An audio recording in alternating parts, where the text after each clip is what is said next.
Boa noite para vocês. Todo mundo tudo certo, tudo feliz?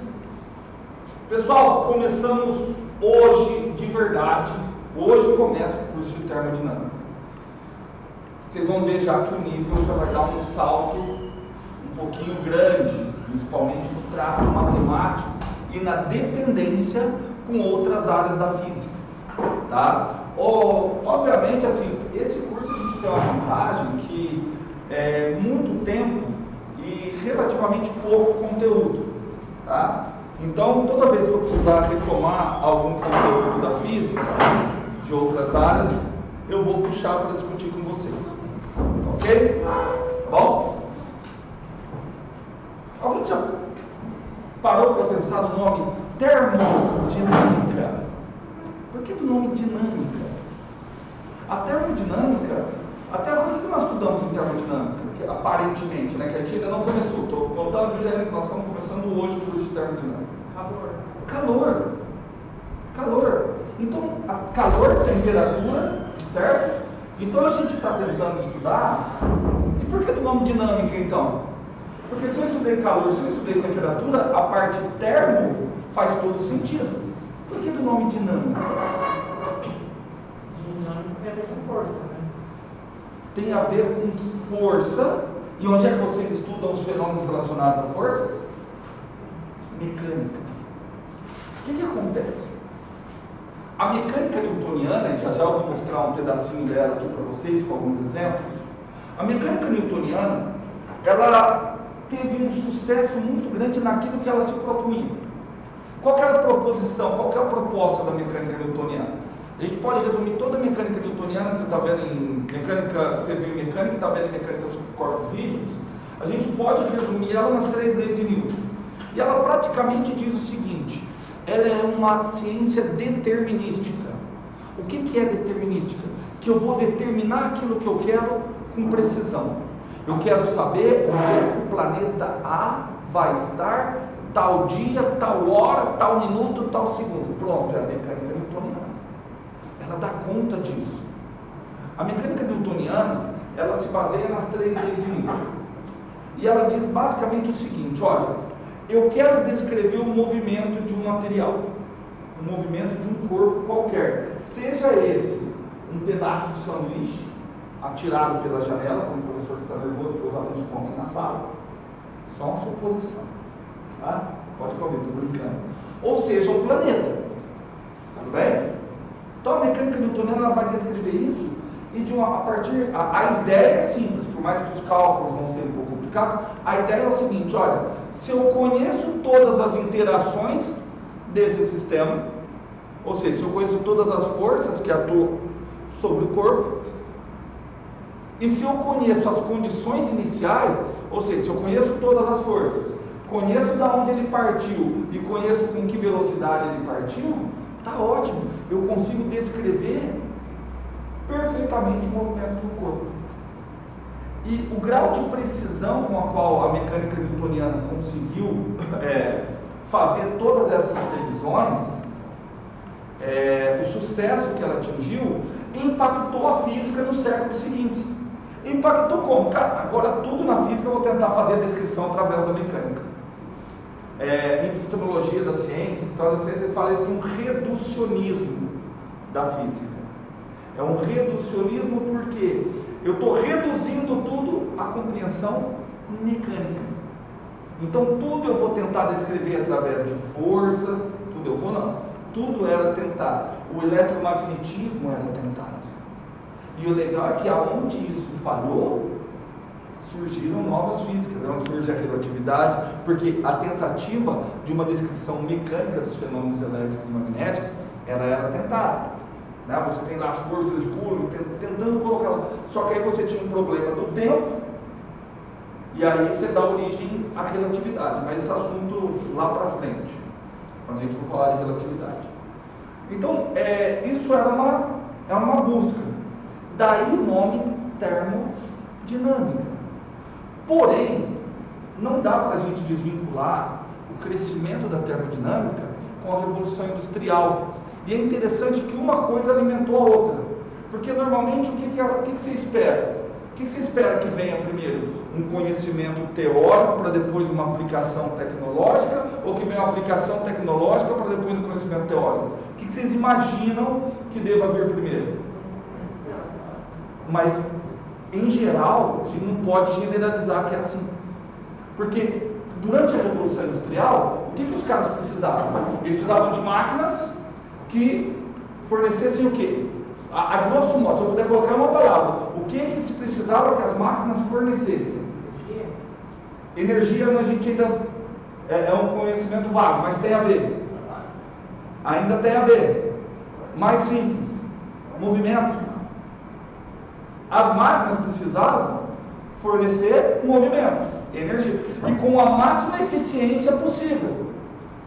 Certo? Gente, não sei muito de história, se eu falar alguma besteira me corrija, mas a ideia capitalista, ela nasce ali na Revolução Industrial, de maximizar a ideia, ali sim, um capitalismo talvez selvagem, de maximização de lucros, certo?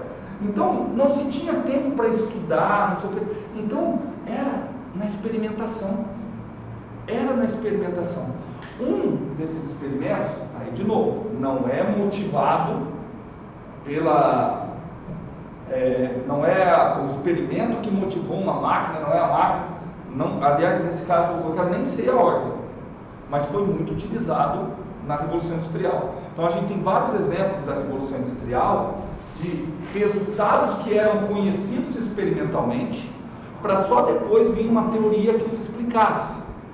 Só que vem uma teoria, como eu vou mostrar agora, mais ampla. Qual que é a ideia a vir a seguir? Você fazer um reducionismo. Pegar essa teoria que você tem, essa ideia ampla, e trazer ela para a mecânica. Por isso eu comecei com essa frase linda: A defense of the doctrine touching the spring and the weight of the air.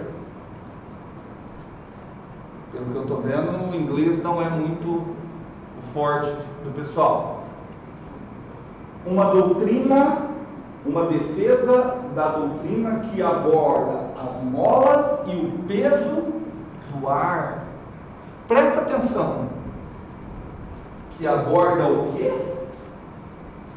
Mola. Mola está ligado com o quê? Mecânica. Peso. Peso está ligado com o quê? Mecânica. Mola e peso do ar. Você sabe quem que é essa frase? Essa frase é o título do trabalho do Robert Boyle.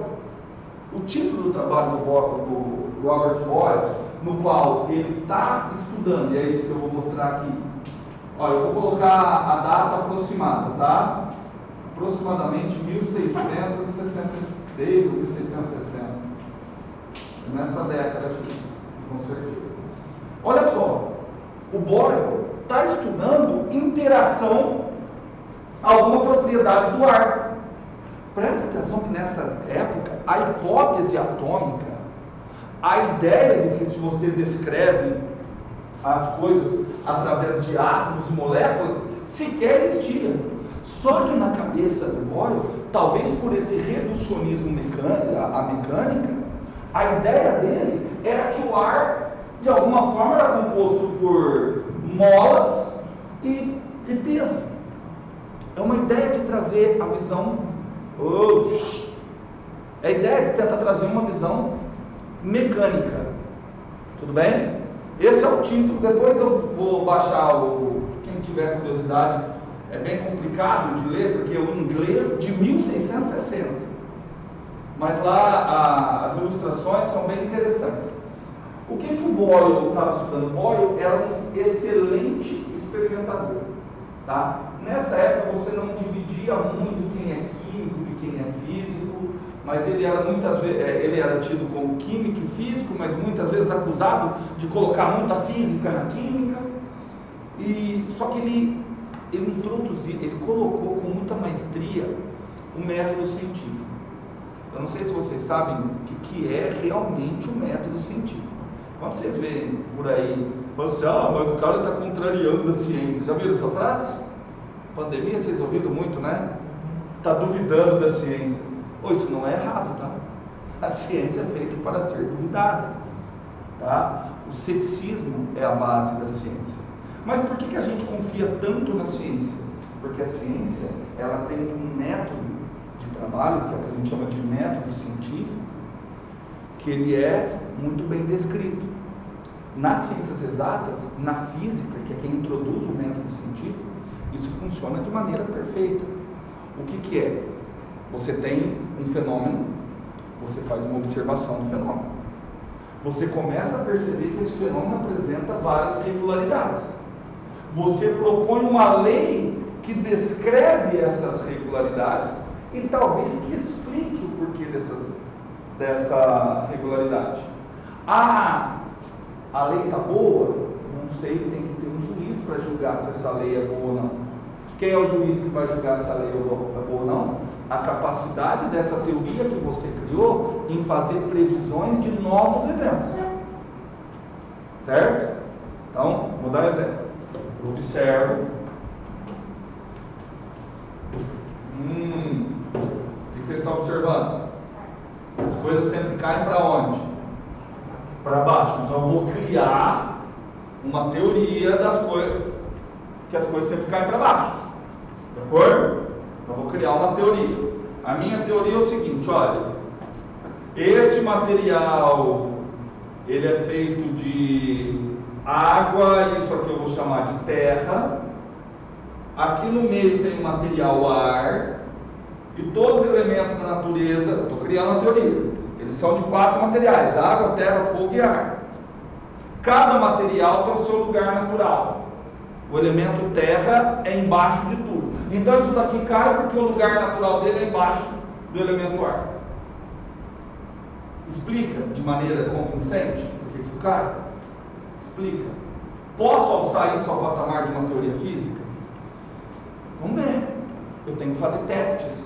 Eu tenho que fazer testes e medir a precisão disso. Tá. Então todo material que eu colocar, ele deve cair. Todo material feito do elemento terra, eu coloco um navio na água e o navio no fundo. Poderia ser um furo. Só que aí você vai, antes de abandonar uma teoria, você vai tentando costurá-la. Certo? Só que esse que eu coloquei, ele tem um probleminha. Não tem uma completude no sentido que ela não faz uma previsão de quanto tempo que isso aqui demora para cair. Certo? Então, não é a aparência de uma teoria, ainda nem uma teoria, a aparência de uma determinada conjectura que vai determinar se aquilo é verdadeiro ou não. Então, o método científico, ele compõe de você fazer vários testes, várias medidas, e um detalhe: basta uma medida errada para você jogar toda a sua lei fora. Tudo bem? Por exemplo, a mecânica que vocês estão aprendendo agora já foi jogada fora. A mecânica que vocês aprenderam no semestre passado também, ela já não é considerada, já se encontra erros nela. Entretanto, por que vocês ainda aprendem? Por que vocês ainda a estudam? Porque a mecânica que vai dar conta de maneira correta, ela é um nível de complexidade muito maior. E para intervalos de tempo, para intervalos de velocidades pequenos, recai naquela que vocês estão estudando. Então é melhor eu estudar essa, que é mais simples, porque ela ainda descreve bem fenômenos com velocidades não muito altas. Esse não muito alto, o padrão para ser alto ou não, na relatividade a gente conversa. Tudo bem? Então o Boyle, ele era, cara, estamos falando de 1600, ele era um exímio experimentador. Então ele anotava ponto a ponto, tudo, todo e qualquer experimento que ele ia fazer, ele anotava. E ele imaginava, cara, por que será que ele imaginava que o ar era feito de molas e de peso? Talvez por conta desse experimento que eu vou mostrar para vocês. Tá? Ele fazia o seguinte. É a partir disso que a gente consegue ter uma noção da definição de temperatura? Espero que a partir da aula de hoje, se você entender 50% da aula de hoje, você vai poder ter uma noção do que é a temperatura. Pelo menos para gases. Bom, mas é o que eu falei. Qual que é a nossa ideia? Nós ainda estamos presos ao reducionismo mecânico. Então nós vamos ter uma percepção mecânica do significado de temperatura, certo? Se talvez a mecânica quântica tivesse vindo primeiro, a gente teria outra percepção. O que eu vou passar para vocês hoje é uma percepção mecânica do significado de temperatura, ok? Então, o interessante da termodinâmica a gente vai começar estudando, lembra? Motivação, qual é a motivação? Melhorar questões da Revolução Industrial para gerar movimento. E o movimento na Revolução Industrial era basicamente gerado à base do que? Vapor é gás. É gás. E gás é uma coisa muito simples para estudar gás. Tá? Porque assim, basicamente utilizava-se o carvão evaporava a água, o carvão produzia o gás. Esse gás era colocado, de que maneira? Ajuda eu com palavras? Esse gás era pressionado, seja lá o que isso for, em alguns lugares. À medida que se aumentava essa pressão, ele punha essas coisas para se movimentar. Estão acompanhando a ideia? Certo? Então, e o gás ele tem uma vantagem, que eu preciso de poucas coisas para descrever completamente o estado de um gás. Tá? Eu de novo estou falando um monte de termos que ainda precisam ser mais. Hoje eu falei um monte já falei velocidade alta, a gente precisa caracterizar o que é alta. Estou falando, preciso de poucas variáveis para caracterizar o que? O estado de um gás. O que caracteriza o estado de um gás? O que são poucas variáveis? Quantas variáveis? Tá? Mas basicamente nós vamos descrever um gás através de 3 variáveis só: pressão, volume e temperatura. E aí eu preciso mostrar para vocês por que um gás que apresente só essas 3 variáveis são suficientes. Porque eu poderia imaginar o quê? Vamos lá, naturalmente, para eu caracterizar totalmente um gás, o que vocês acham que vocês precisariam saber desse gás? Para ele estar completamente caracterizado. Volume. Outra coisa, temperatura, também já falei. Não, pode ir, continua. Pressão, mas naturalmente não é. Você não consegue imaginar que só essas 3 coisas. O que eu quero dizer que com 3 coisas você caracterizou? Eu quero dizer o seguinte: se você tem um gás que tem pressão, volume e temperatura igual ao gás 2, estou dizendo que esses 2 gases são iguais. Tipo da substância. Então, mas como que entra isso? O tipo de substância está subjetivo. Tem que ser uma coisa objetiva, que eu meço. Densidade. Mas eu já conheço o volume, né? Então eu posso substituir a densidade pelo quê? Pela massa. Ninguém sente falta da massa, que para caracterizar completamente um gás, talvez você precise de pressão, volume, temperatura e massa. Que outra coisa natural da gente pensar que vai precisar para caracterizar completamente o gás? Está vendo que as aulas passadas não serviram de nada? Então, se serviram, fala alguma coisa. O calor específico.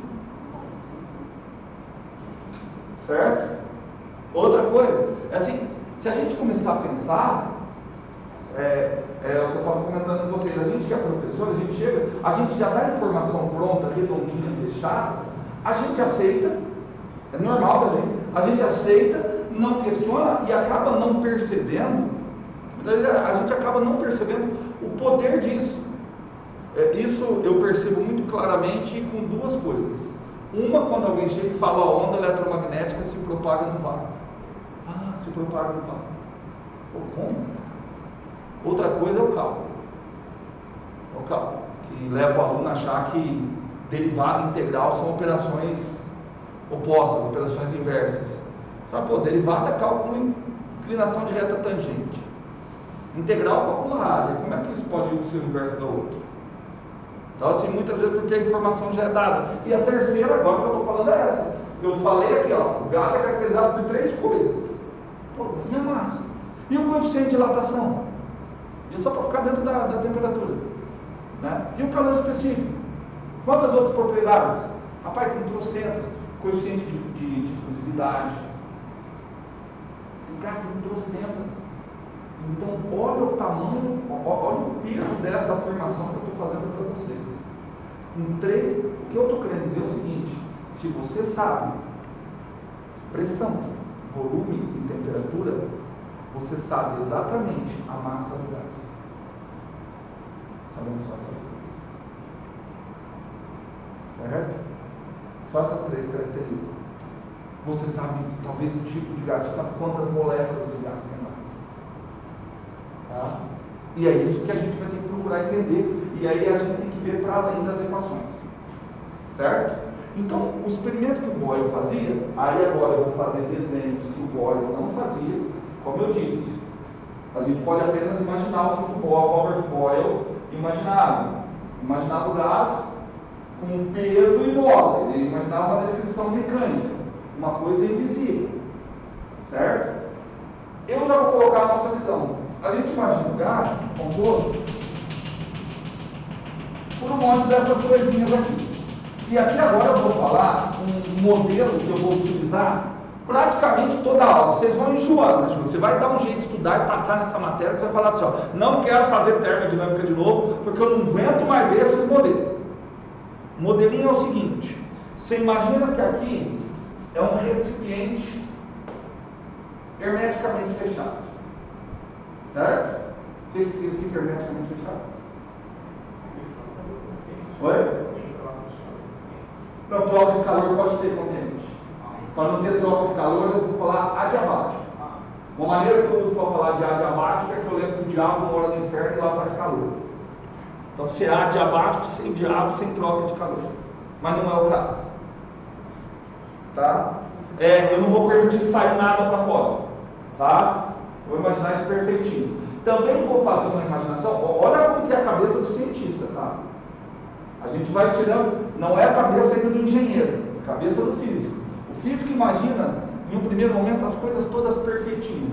Eu vou imaginar que esse pistão aqui, ó, tá vendo isso daqui, ó? Tá vendo, João? Tá vendo, João? Isso daqui pode subir e descer. Um detalhe, Olesca, o atrito aqui é igual a sua nota de cálculo.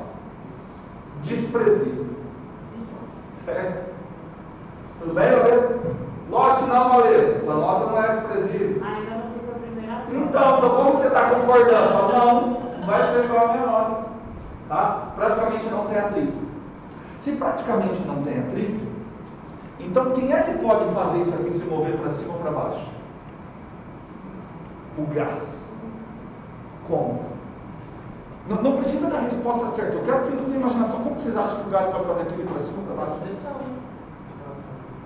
Dilatando? Não, perfeito. Como é que ele dilata? Como é que a pressão funciona? Como? Explica para uma criança de 5 anos. Você não vai chegar para uma criança e falar pressão. As moléculas vão empurrar ele para cima. A gente ainda não sabe. Ah, tá. Mas eu vou deixar vocês ainda falarem de moléculas. Mas como que a molécula vai empurrar ele para cima? Gente, é uma molécula. Empurra um pistão desse para cima. Não é uma, né? São várias. Mas como que ela faz? Ela chega assim, ó, galera, movimento. Vamos lá, vamos empurrar esse pistão para cima. E todas as moléculas ficam lá tentando. Qual a diferença do volume e da pressão, não é? Você está ajudando. Eu quero uma descrição simples. Como que ela mantém aqui? Ela vai aquecendo, fica Não estou aquecendo, coloquei fogo. Como que mantém? Como mantém levantado? Não, Né? Quando eu vou manter aqui equilíbrio. Ah, mas tem equilíbrio, ela fica assim.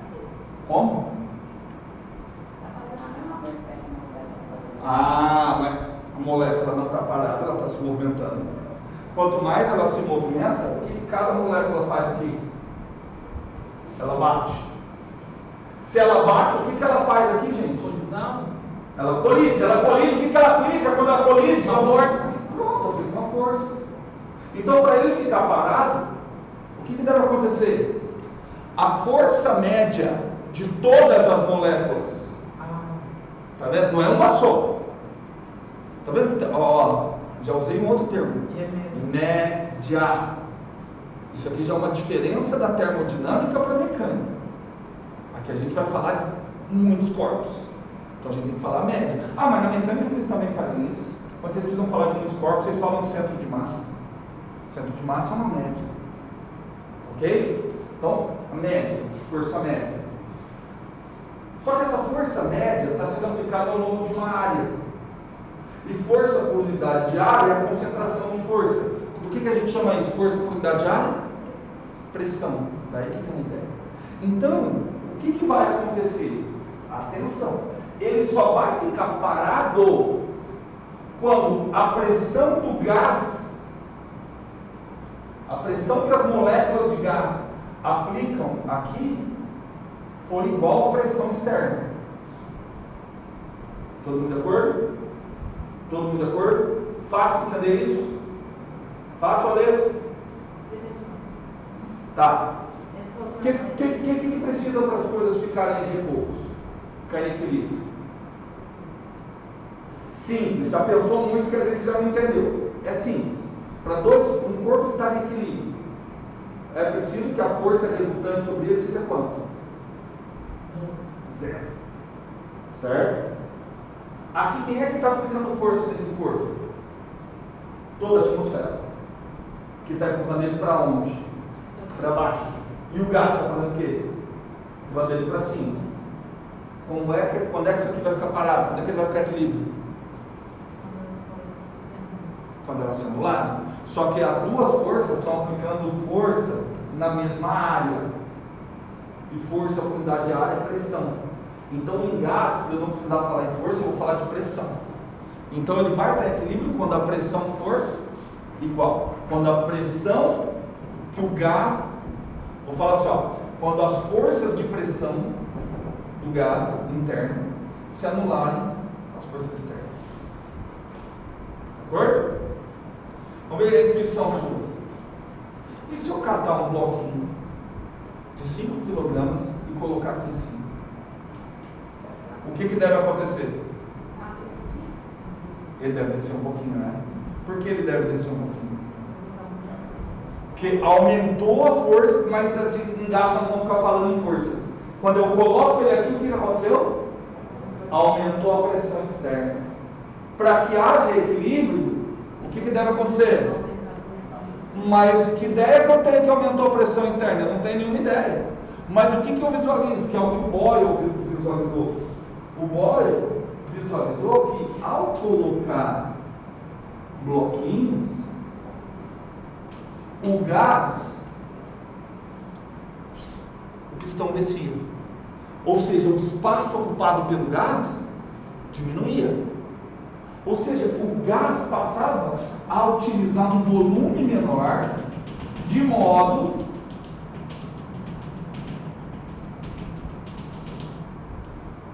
a equilibrar novamente. Mas peraí, aqui de novo eu atingi o equilíbrio. Se aqui eu atingir o equilíbrio, o que significa que eu atingi o equilíbrio? Que a pressão interna e a pressão externa são iguais. Só que eu já sei que a pressão externa é maior. Então qual que é a conclusão?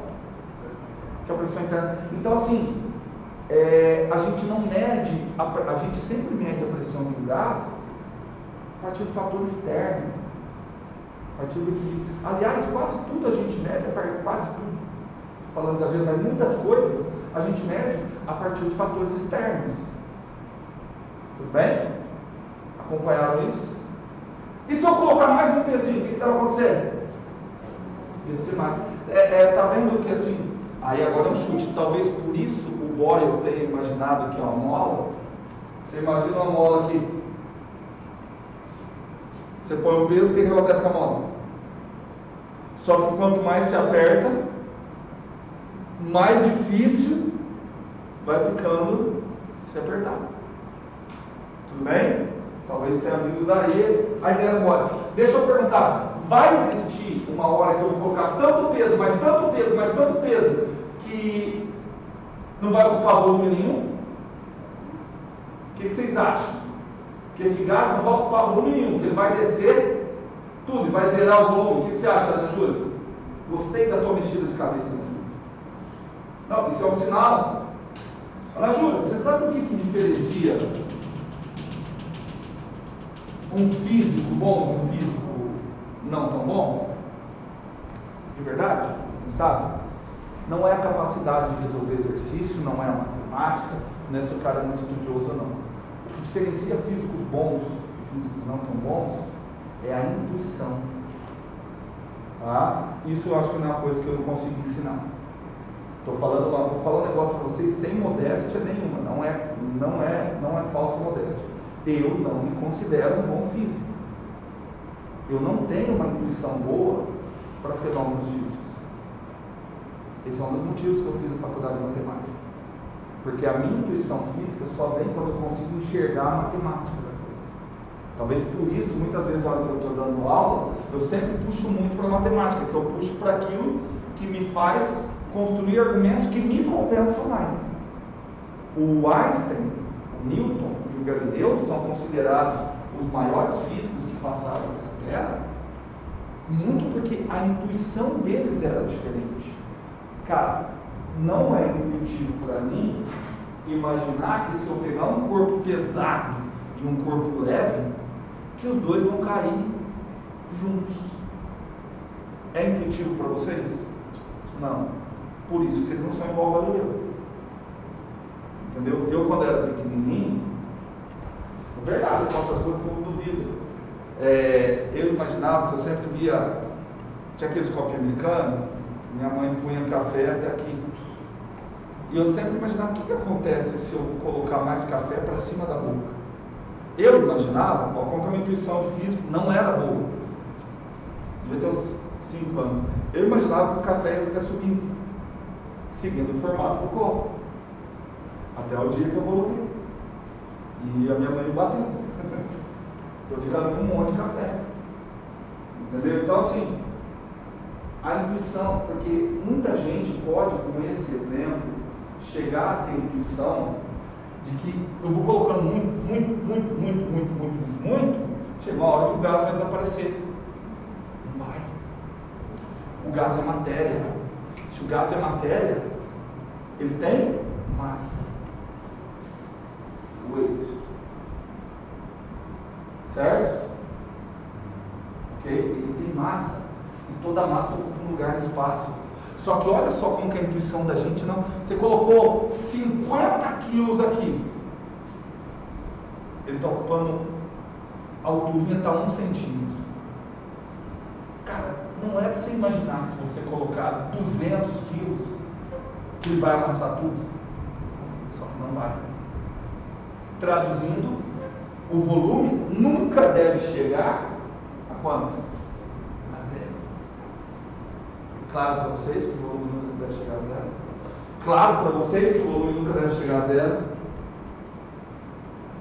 Claro? Quanto mais eu coloco. E aí, o que o Boyle fez? O Boyle tabelou isso. Presta atenção, ele não forneceu calor para o sistema. Agora eu tenho liberdade de falar em calor. Ele não variou a temperatura do sistema. Então, esse é um sistema em que a temperatura foi mantida constante. Esse sistema é chamado de sistema isotérmico. Sistema no qual a temperatura é mantida constante. Ok? Então, aqui ele tabelou como é que variava o volume e a pressão. Quem é a variável que ele tinha controle? Temperatura. Não, a temperatura é mantida constante. Variou o volume e pressão. Qual é a variável que ele tinha controle? A pressão. Porque a pressão ele ia colocando aqui por fora. E mudou. E o volume mudava. Então seria normal, seria o mais normal construir um gráfico de pressão no eixo X e volume no eixo Y. Só que não é o comum. Talvez mais para frente vocês vão construir um argumento de por que é mais viável fazer isso daqui. Eu construí um gráfico de pressão por volume. Só que eu quero, antes de eu construir esse gráfico, eu quero discutir um negócio com vocês. Cara, teve energia variando nesse sistema? Não? Por que não, Júlia? Não variou a temperatura, show.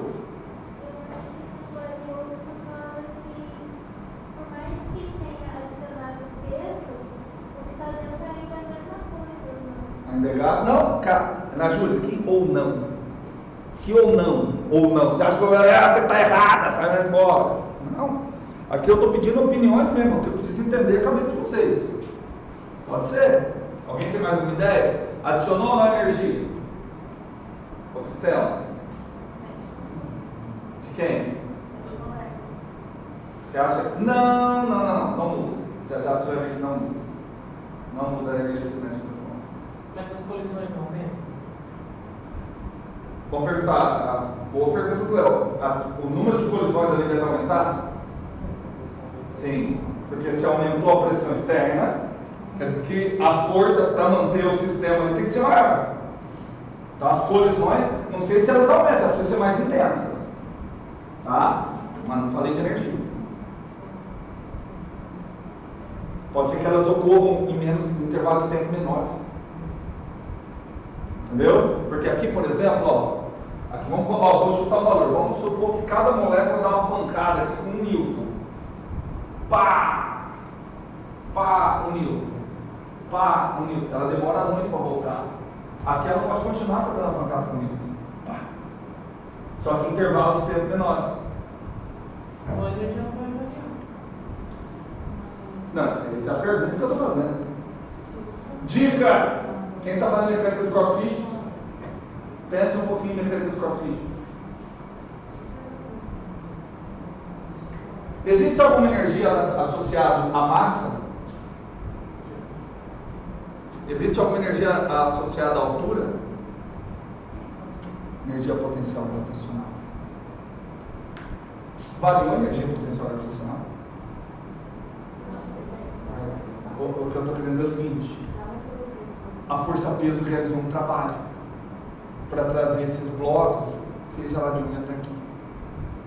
Se ela realizou um trabalho, realizar trabalho é, de alguma forma, transferência de energia.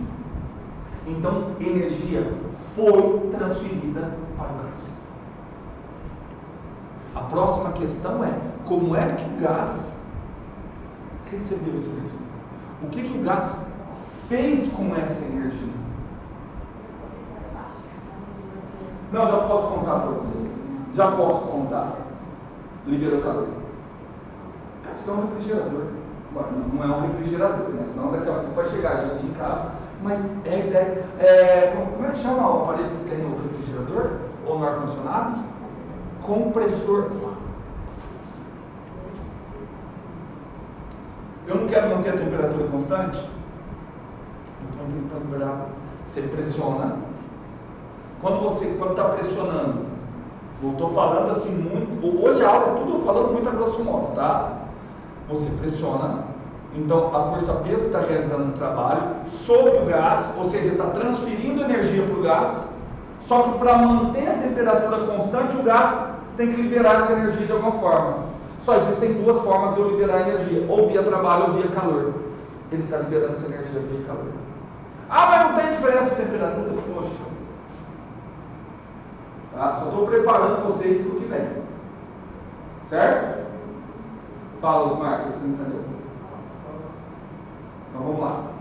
Olha só, então nós chegamos à conclusão ali no trabalho do Boyle, nós chegamos à conclusão que esse volume jamais será nulo. Esse volume jamais será zero. Ou seja, o que a gente pode concluir, Jaiane? Que esse volume é igual às suas notas. Jamais será zero. Pode chegar muito perto de zero. Certo? Tudo bem? Estão gravando isso, né? Não da nota da Jaiane. Estou falando, o volume jamais será zero. Ele pode chegar muito perto de zero. Quando é que o volume vai chegar muito perto de zero? Quando a pressão for muito grande. Então, cara, o gráfico que melhor descreve isso é esse gráfico. Só que tem um detalhe, a pressão também nunca será zero. Não perguntou de logaritmo? Por incrível que pareça, aquilo ali está relacionado com o logaritmo. Sabe que curva é essa? Essa é uma hipérbole. Ela é uma hipérbole. O que significa essa curva? Essa curva significa o seguinte, ó. Isso é lindo de se ver. Você pegou um ponto aqui, escolheu esse ponto, tá? Esse ponto ele está associado a um determinado volume. Vou dar um índice para esse volume. Índice, tá bom? Vou chamar esse volume de V1. Ao volume V1 está associado a pressão P1. Essa curva diz o seguinte: dobra o volume. Vamos dobrar o volume? 1, 2, 1, 2. Dobrei o volume. O volume veio para V2. O que acontece com a pressão? Cai. E ela cai na mesma proporção. Se o volume dobrou, a pressão cai para metade. Essa é uma propriedade legal dessa hipérbole. Na realidade, essa não é uma hipérbole qualquer, é uma hipérbole equilátera. Meu desenho aqui não ficou proporcional, mas essa que é a ideia. Esse foi o resultado que o Boyle chegou. Da mesma proporção, se eu diminuir o volume, eu tenho que aumentar o tamanho. Cara, que legal. Se você, assim, para você, na realidade a pergunta é diferente. Para você conseguir diminuir o volume, o que você deve fazer? Aumentar a pressão, que é o que eu fiz aqui. Agora, se eu diminuir a pressão, o que acontece com o volume? O volume aumenta. Agora, o que é bonito nisso aqui? O que é bonito nisso aqui? Cara, a curva que tem aqui, ela é uma hipérbole. Vocês não estão reconhecendo. Se fosse um gráfico de y por x, ou f de x por x, a função era 1 sobre x. 1 sobre x é a primitiva de qual? Qual função a primitiva é 1 sobre x? Logaritmo natural. Certo? Olha, em 1660. Você acha uma curva que é a primitiva do logaritmo natural. Ou seja, tem alguma relação com o logaritmo aqui. Em algum momento vai aparecer logaritmo natural. Na descrição de gases. É bonito, né?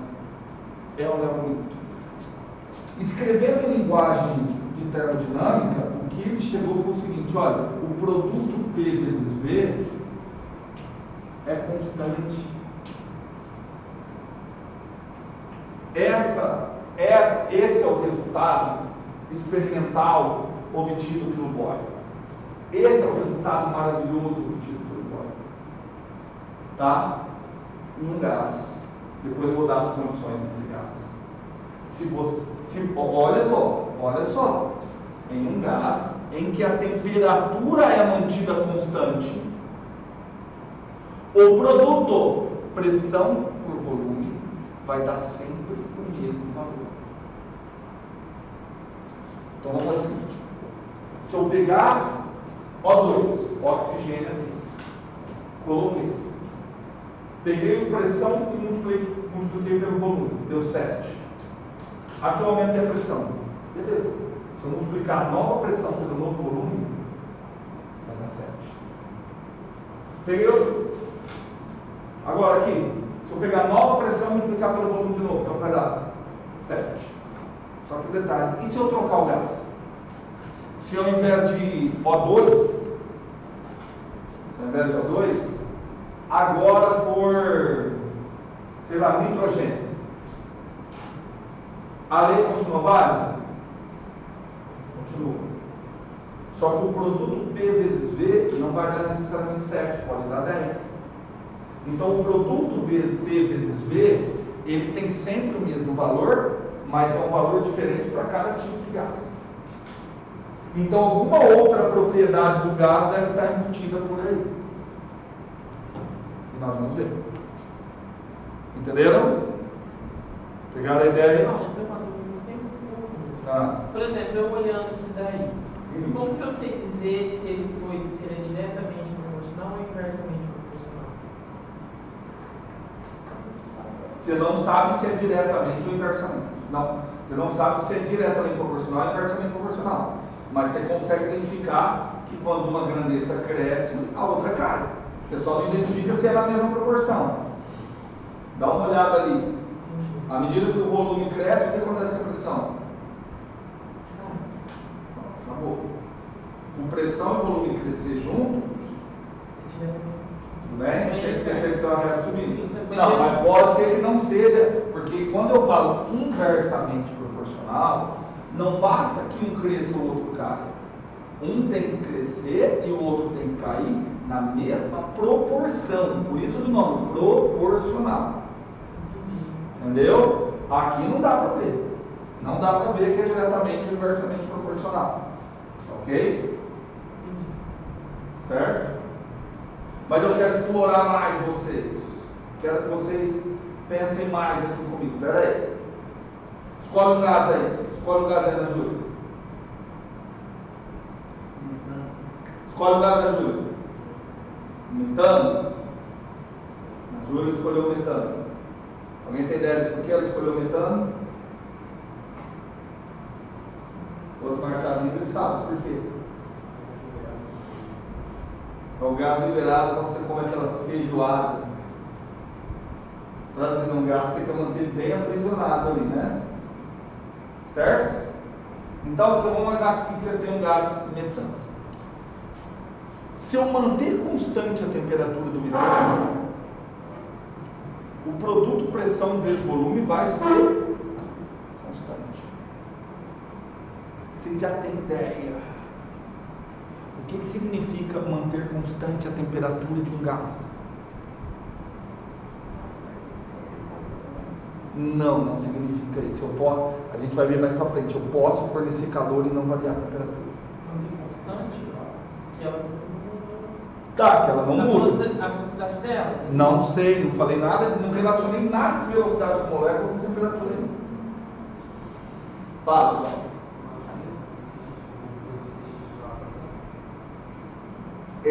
Dilatação, a gente só falou de dilatação em sólidos, no máximo em líquidos. Você quer manter a temperatura? Não, quero dizer o seguinte: qual o significado? Me dá um significado mais profundo. Quando eu falo, estou mantendo a temperatura do gás constante. Temperatura a gente já sabe que está relacionada. A gente não sabe o que é, mas a gente sabe por que ela está relacionada. Por que está relacionada com a temperatura? Não está relacionado com calor. Temperatura está relacionada com energia. Não pode variar a pressão. Espera aí, se eu estou falando que a temperatura é constante, o que eu estou querendo dizer? Energia dele. Não está variando a energia. Sacou? Tudo bem? Então, se eu falo que a temperatura do gás está constante, não está variando a energia. Mas olha a outra fase. Sim, mas é. Olha a outra fase. Aguenta. Só aguenta.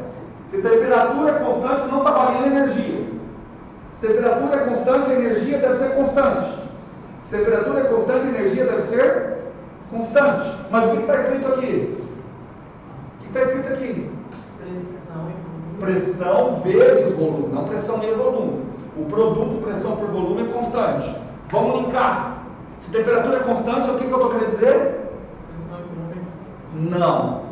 Pressão vezes volume. O produto pressão vezes volume é constante. Vamos de novo. Se eu estou falando que a temperatura é constante, o que eu estou querendo dizer? O produto pressão vezes volume é constante. Eu quero dizer mais uma coisa também. A energia é constante. Linka as duas coisas, pelo amor de Deus. O produto pressão vezes volume deve ser uma medida do que? Energia. A energia. Então, mas é a energia do movimento das moléculas. Não sei qual energia que é. Você está chutando que você já começou a disciplina em alguma outra parte da sua vida. Certo? Energia sempre vai estar relacionada ao movimento, é isso? Sim, por enquanto. Isso você pode. Isso perfeito. Tá. Fala.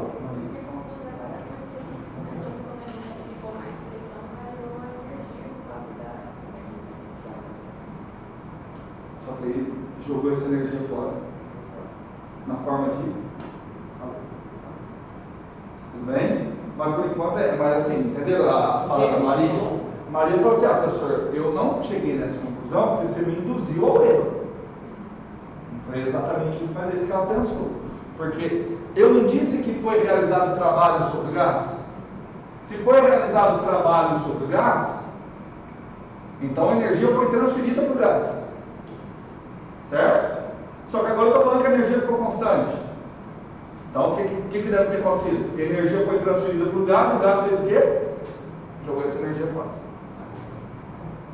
Faz mais sentido, né? Mas o que eu quero que vocês percebam, ver se faz sentido para todo mundo. Dizer que a temperatura do sistema é constante é dizer que alguma energia é constante. Tudo bem? Alguma. Não sei se é de translação, tenho a mínima ideia. Alguma energia é constante. Só que, experimentalmente, eu tenho o resultado que o produto pressão vezes volume é constante. Ok? Qual que é a consequência disso? Que o produto pressão vezes volume deve ser alguma medida de energia. E se eu extrapolo isso um pouquinho, se eu extrapolo um pouquinho que pressão vezes volume é alguma medida de energia, eu consigo uma nova definição para pressão que nesse contexto faz mais sentido. Eu posso definir que a pressão é a concentração de energia por unidade de volume. Por que nesse contexto faz mais sentido? Porque, cara, a pressão é igual a força sobre água, mas tem trocentas moléculas ali. Como é que eu calculo a área de uma molécula? A força aplicada por uma molécula? Tá certo? Por enquanto, isso daqui é apenas uma extrapolação. Resultado experimental: o produto pressão vezes volume é constante. Show de bola? Show de bola? É constante para cada gás. Cuidado! É constante para cada gás e para cada temperatura. O que eu quero dizer com isso? Vamos lá. O que eu quero dizer com isso? Vamos pensar um pouquinho, meus amiguinhos. Léo, cuidado, que eu acho que você está entendendo certo e falando errado. A hora que você começa, se você não mudar o vocabulário, a hora que você precisar, você vai confundir. Na hora que você estiver mais nervoso. Tá? É o produto pressão vezes volume que é constante. Certo? Valesca, escolhe uma temperatura. 30 graus. 30 graus Celsius. Então vamos imaginar que esses dados experimentais foram coletados a 30 graus Celsius. Bem? Então aquela curvinha azul são todos os valores de pressão e volume que foram coletados a temperatura de 30 graus Celsius. Ok? E se eu aumentar a temperatura do gás? Trouxe ele para essa situação. Por algum processo eu aumentei a temperatura. Por algum processo eu aumentei a temperatura. Coloquei a temperatura do gás agora em 100 graus Celsius. E vou coletar de novo. O produto pressão vezes volume vai continuar sendo constante? Sim. Mas vai ser o mesmo valor, eu vou coletar os mesmos valores que eu tinha coletado antes? Não tem como. Como é que eu posso convencer vocês que não tem como? Todo mundo está convencido que o produto pressão vezes volume mede alguma energia? Alguma energia interna do gás? Todo mundo está convencido disso? Se eu aumento a temperatura, o que acontece com essa energia interna do gás? Ela aumenta. Se aumenta essa energia, o que deve acontecer com o produto pressão vezes volume? Deve aumentar. Então o gráfico vai ter a mesma cara, só que ele vai ser um pouquinho mais acima. Então, olha que coisa genial quando a gente entende física. Eu tenho um gráfico de pressão vezes volume, certo? Só que eu consigo saber qual que é a temperatura maior. Qual que é o que tem maior temperatura? O vermelho ou o azul? Vermelho. Certo? Essas curvas aqui, aqui a temperatura foi mantida constante. Aqui também a temperatura foi mantida constante. Só que aqui a temperatura é maior. Então o produto P vezes V aqui vai medir a energia desse segundo sistema, que é maior que a energia do primeiro sistema. Certo? Isso daqui é chamado de isoterma. Então, uma isoterma, falar termos bonitos, é uma hipérbole no diagrama pressão por volume. Certo, João? Certo mesmo?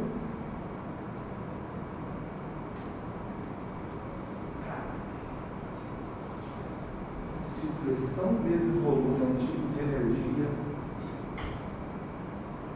me falou, que outra forma que vocês têm de calcular energia através de um produto?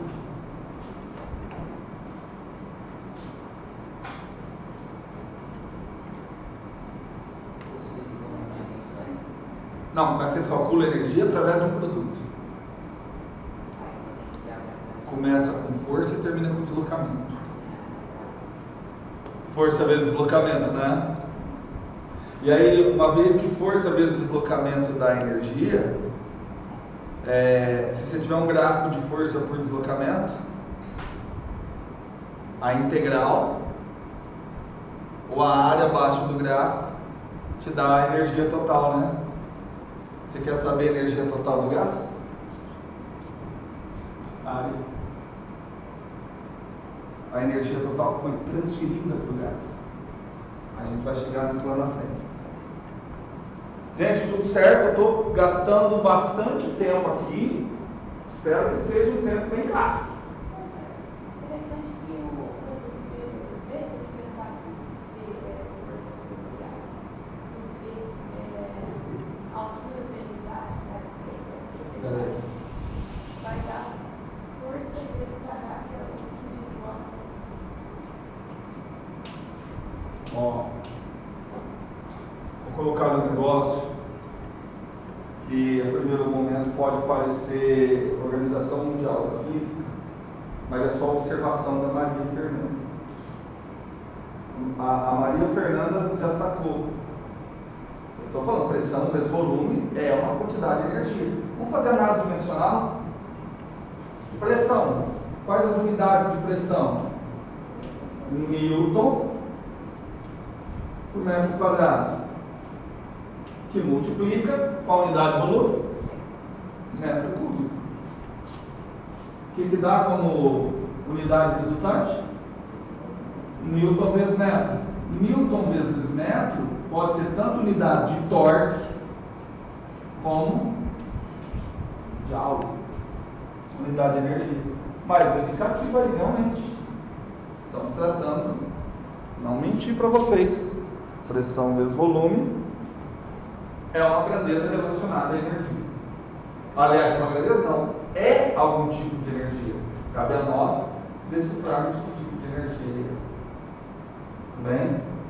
E a gente sabe disso também porque algum trabalho foi realizado sobre esse gás. Energia foi transferida para esse gás. Ele só liberou, mas que energia foi transferida para ele, para mim está claro. Só uma como é que chegou na conclusão de que se ele multiplicasse a pressão pelo volume, ele teria uma constante? Medindo? Empírico? É empírico. Falei lá no começo, ele foi fazendo medidas mesmo. Assim, não estou conseguindo entender isso. Você sabe o que é o significado da palavra empírico? Sim. Experimentos.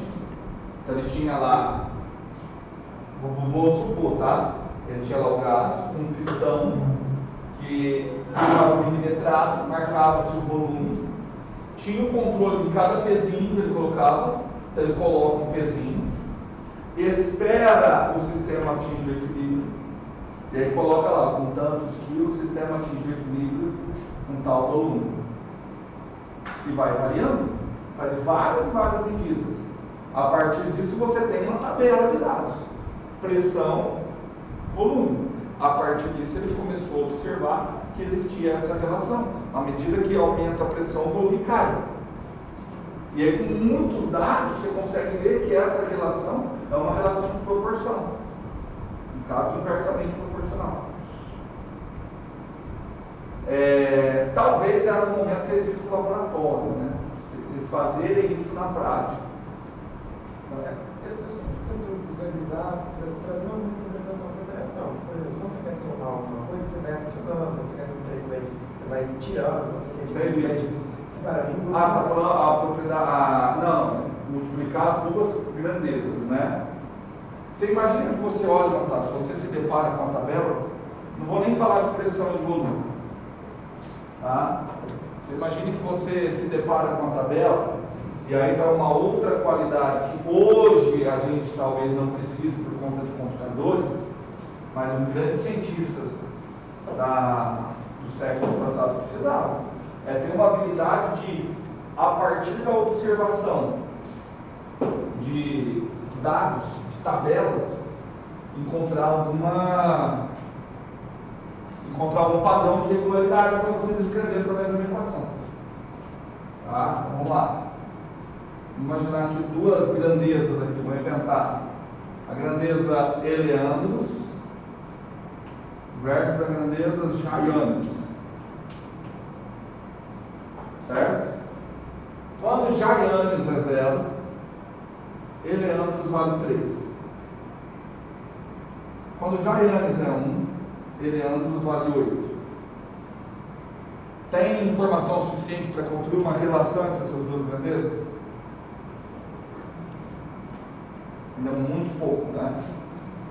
Quando Jaianes vale 2, Eleandros vale 13.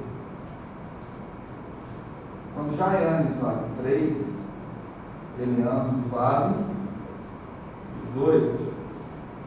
Quando Jaianes vale 4, Eleandros vale 23. Agora temos informação suficiente para, pelo menos nesse intervalo, porque eu observo que cada variação de uma unidade em Jaianes corresponde a uma variação de quanto? 5 unidades. Então vou colocar assim, ó, variação em Jaianes corresponde a 5 unidades de variação em Eleandros. Bem, só que a Jaianes começa no 0. Então a variação é Jaianes menos 0, é só Jaianes. Igual a 5 vezes. Olhando parte da onde? Do 3. Certo? Eleandros menos 3. Deixa eu ver se eu fiz certo.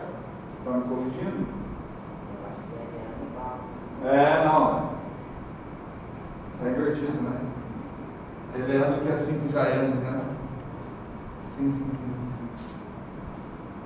Não. A variação de uma Jaiane corresponde. Não. Tá certo. Vamos lá. Vou trocar. Variação de Leandro. 5. Variação, né? Nós estamos em variação. Aí sim. Tá? Então eu vou colocar o Eleandro, a variação dele parte do 3. E a da Jaiane parte do 0. Pronto, construiu uma equação. 5J mais 3. Construiu uma equação que descreve a relação entre esses dois.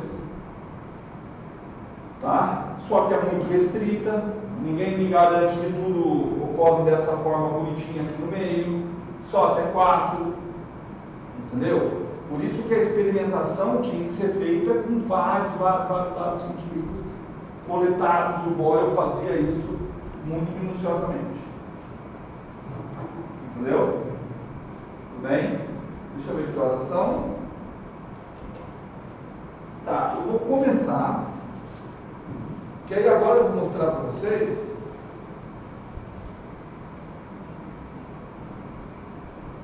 um detalhezinho. Então temos o resultado empírico, feito através de múltiplos experimentos. Qual que é o resultado empírico? Não posso esquecer isso. Se a temperatura for mantida constante, o produto, pressão vezes volume, constante. Esse é o nosso resultado empírico. A conclusão que eu estou tirando não foi tirada pelo Boyle. O conceito de energia mesmo, ele vai nascer mais de 200 anos depois. Tá? Qual que é a nossa conclusão? Se a temperatura é mantida constante, a energia do sistema é mantida constante. Então o produto pressão vezes volume mede alguma energia interna do sistema. Uma medida, de alguma energia interna do sistema. Obviamente que se a temperatura for mantida constante com valores mais altos, o produto pressão vezes volume vai dar valores mais altos. Estamos juntos? Certo? Só que, e aquela ideia que eu estava falando do reducionismo mecânico? Será que eu não conseguiria fazer uma descrição disso utilizando as leis de Newton? Deixa eu perguntar um negocinho para vocês. Vamos ver tudo que vocês sabem aí de mecânica. Eu vou deixar aqui, que aí tudo que vocês sabem eu vou utilizar quando a gente voltar do maravilhoso recreio. Eu vou lá tomar um whey. Tomar cuidado para não produzir muito mentano, pelo menos não em água. Certo? Vamos lá. Coisas que vocês estão aprendendo. O que vocês estão aprendendo agora em mecânica dos corpos rígidos? Momento linear. Vamos usar momento linear. Então vocês já devem ter visto. Que letra que vocês usam para momento linear? P. Eu não vou, por motivos óbvios, eu não vou usar P, né? Vou usar Q, tudo bem? Q é quantidade de movimento. O Eduardo com certeza deve ter falado. O Newton mesmo utilizava o nome quantidade de movimento. Tá bom? Então, vocês devem ter visto isso daqui, ó. Que a força média no intervalo de tempo ΔT é igual à variação da quantidade de movimento. O certo era colocar a notação vetorial, né? Vou colocar um M de média, notação vetorial. Viram isso já, né? Força média. Força média é a variação. Toda vez que é média, delta F por delta. Toda média é delta por delta. Tá certo? Vocês também já têm uma ideia advinda do ensino médio de que a pressão entre corpos sólidos, pressão é uma força normal do sistema. A pressão é realizada por forças de contato, por forças normais. Que a pressão é a medida da força pela área.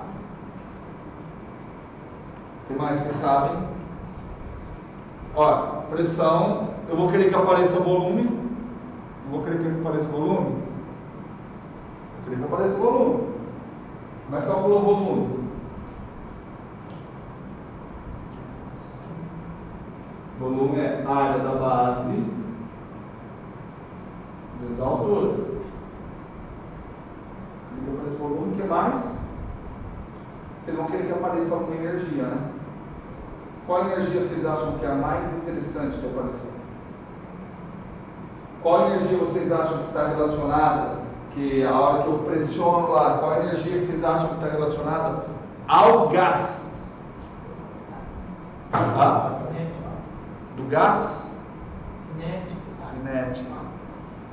Do gás faz mais sentido que a energia potencial gravitacional do sistema externo, a força peso está realizando um trabalho que está convertendo essa energia potencial gravitacional externa em energia cinética.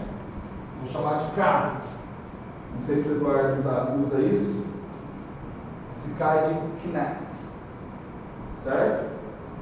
Esse K, resultado do trabalho da força resultante, M V quadrado sobre 2. Quando a gente voltar, eu vou juntar essas coisas todas. Mas eu não poderia usar olhando mais para essa energia potencial para estar relacionada com a altura? Poderia também. Qual altura? A altura que a gente tem. Não, essa altura que eu tenho aqui não é necessariamente a altura que ele faz, não. Isso aqui eu só estou colocando a equação do volume. Tá? Tanto que lá eu vou trocar os símbolos, tudo.